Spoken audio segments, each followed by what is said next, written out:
The Boston Bruins have made multiple changes to their current lineup after a slump of games, but one interesting part about this lineup has been the key to success for the Bruins this entire season. We're going to be breaking that down, as well as going over a brand new report from Darren Dreger talking about what the Bruins did wrong with John Beecher. We're going to be breaking everything down here in this video. Before we do jump into it though, ladies and gentlemen, if you haven't already, be sure to hit the sub button. Join us here on the channel. We're covering everything Boston Bruins, and we have a lot of news coming over these next couple of days and weeks as we are still inching closer and closer to the NHL trade deadline come a few months, and the Bruins' success may dictate what the plan is going to be there. So we're going to have everything here on the channel, but we need to get straight into today's news, because as we jump into everything that's been going on with the lineup, we have a new and interesting look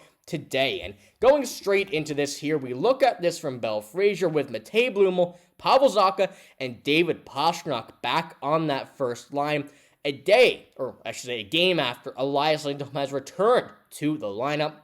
Murat Kuznetsov on the left side, Elias Lindholm, and Morgan Geekie on the right. And those being the real big changes here, as the third line remains the same pretty much as it has been all season, and the fourth line as well, with a difference of Mikey Eyssimont and Mark Kaslik depending on the game. But Alex Steeves dropped down to the fourth, Riley Tufte and Jeffrey Viel on that fourth line, with Jeffrey Viel being back from injury. But the big change, the big highlight of what the difference is, has been the top two lines. And jumping into this here and looking at really the point production, I'm going to leave this up for a second, because this has been a major point as to why this Bruins lineup is featuring these specific changes. There's been a lot of questions about why Morgan Geekie, their top goal scorer, the NHL's tied top goal scorer, is not on the first line. And when we're looking at the lineup, and we're going to jump into that here in a moment as well, strictly on the offense, you're looking at Morgan Geekie, a guy who's projected for 58 goals,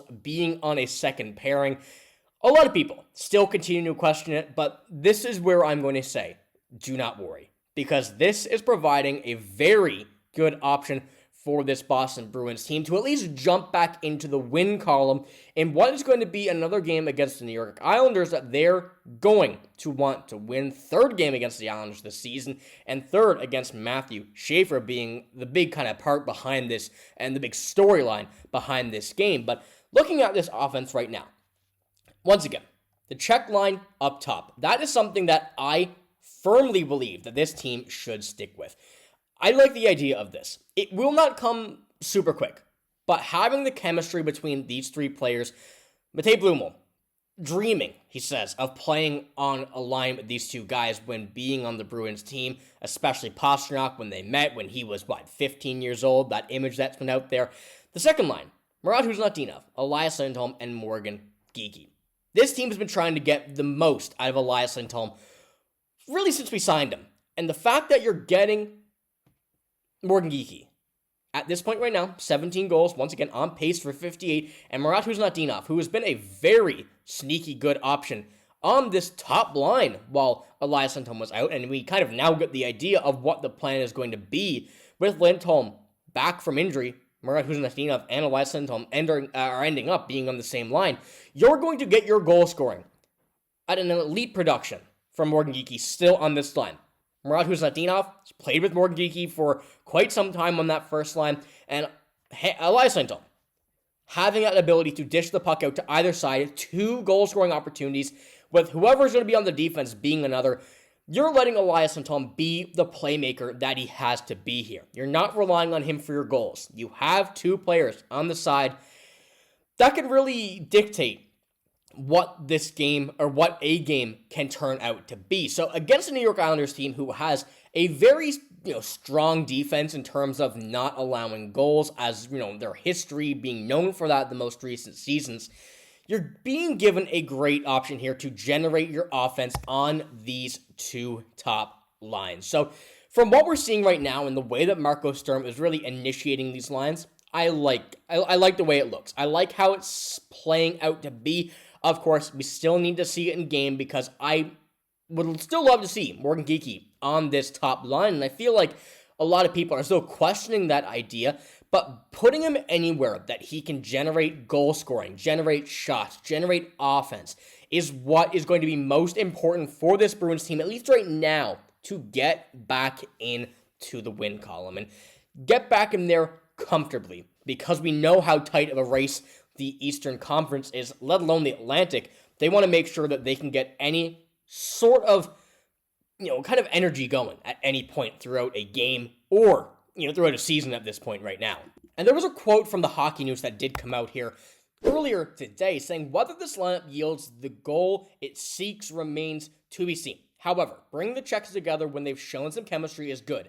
Having Geekie play with two players he's played with all year, it's also beneficial, especially when you can separate him from David Pastrnak, giving two lines a lethal scoring threat. So, let alone Morgan Geekie's scoring ability on the second line, you're still running one of the most elite goal scorers in the NHL on your top line, giving them a whole load of options. So, I want to know what you guys think about the construction of this offense here today. Even though you're putting Morgan Geekie on the second line, that don't matter. He's not going to be losing any ice time. He's still going to be playing the same ice time as before with the teammates he's played with all season, as well as getting that check line, the chemistry with the goal scorer Pastrnak.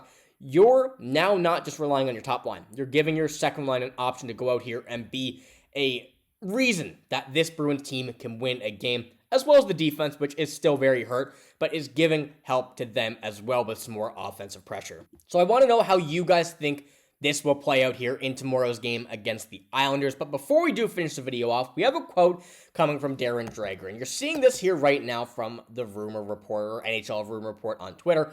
He said the Bruins, regarding the Bruins, I should say, I just can't believe that you can't get something back for John Beecher. And the reason I say that is the number of teams that didn't know, apparently, that they were going to put him on waivers. Like, do not put out that call. And that's what we spoke about here on the channel when this set of kind of series of events took place, I guess is the best way of putting it. And when you're looking at someone like John Beecher, we kind of knew that John Beecher probably wasn't going to be on this lineup again this season, after the way last season played out on that kind of contract that he was on.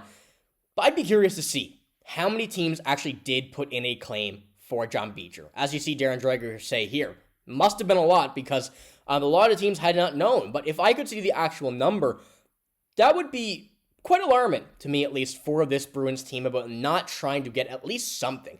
I can guarantee you a team in the NHL would have paid a 7th round pick for John Beecher, if not, and I would almost guarantee more. We knew he was going to be claimed by at least someone as soon as he was placed on waivers, but the fact that it was the Flames being one of the top waiver claim priorities raised a lot of questions. So I'm curious to see, and I want to get your guys' opinion on this right here. Should the Bruins have tried to trade John Beecher? I feel like it's a no-brainer, but from what we're seeing right now, it seems like we didn't get the opportunity. So I want to know what you guys think about that here in the comments below, as well as the lineup changes with that, kind of dual threat goal scoring, at least is what it looks like to me on this video and for next game against the Islanders. But that's all I got in this one. If you did enjoy, give it a like, hit the sub button as well. I'm signing out. Thank you for watching. Hope you have a great day. See you later.